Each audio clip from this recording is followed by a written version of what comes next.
Have you ever wanted to grow a lotus plant in a small space like a tub or container?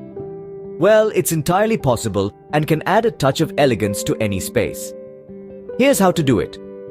Firstly, you'll need to gather the right materials.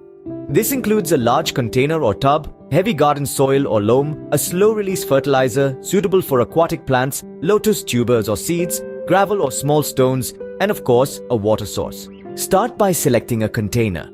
Lotus plants love to stretch out, so pick a wide, shallow container. Then, prepare the container by placing a layer of gravel or small stones at the bottom. This anchors the lotus plant and helps keep the soil where it should be. Now, fill the container with the heavy garden soil or loam, leaving a few inches free at the top. Don't be tempted to use regular potting soil, it's too light for our purpose. Then, add a slow-release fertilizer formulated for aquatic plants to the soil. The package instructions will guide you on the right amount. Next up is planting. If you've chosen lotus tubers, plant them about 2 inches deep in the soil, with the growing tips facing upward. If you're starting with lotus seeds, plant them just below the soil surface.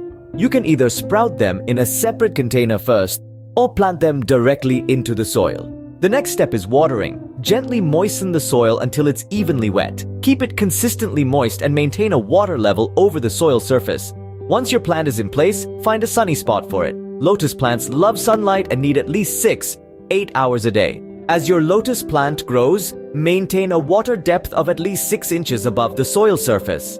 You can increase the water depth as the plant gets bigger. Be wary of algae growth, which can be an issue in containers. A layer of gravel on top of the soil or using aquatic plants that shade the water can help control this. As your lotus flourishes, you may need to thin out some leaves and flowers to avoid overcrowding. Regularly prune any dead or yellowing leaves. If you live in a colder climate, you'll need to bring the container indoors for the winter or protect the lotus tuber from freezing. Remember, lotus plants are vigorous growers. Providing ample space and regular maintenance will ensure your container lotus is healthy and thriving. Adjust water levels, fertilization, and sunlight based on the specific needs of your lotus variety. And there you have it, a beautiful lotus plant in a tub or container, adding a touch of elegance to your space.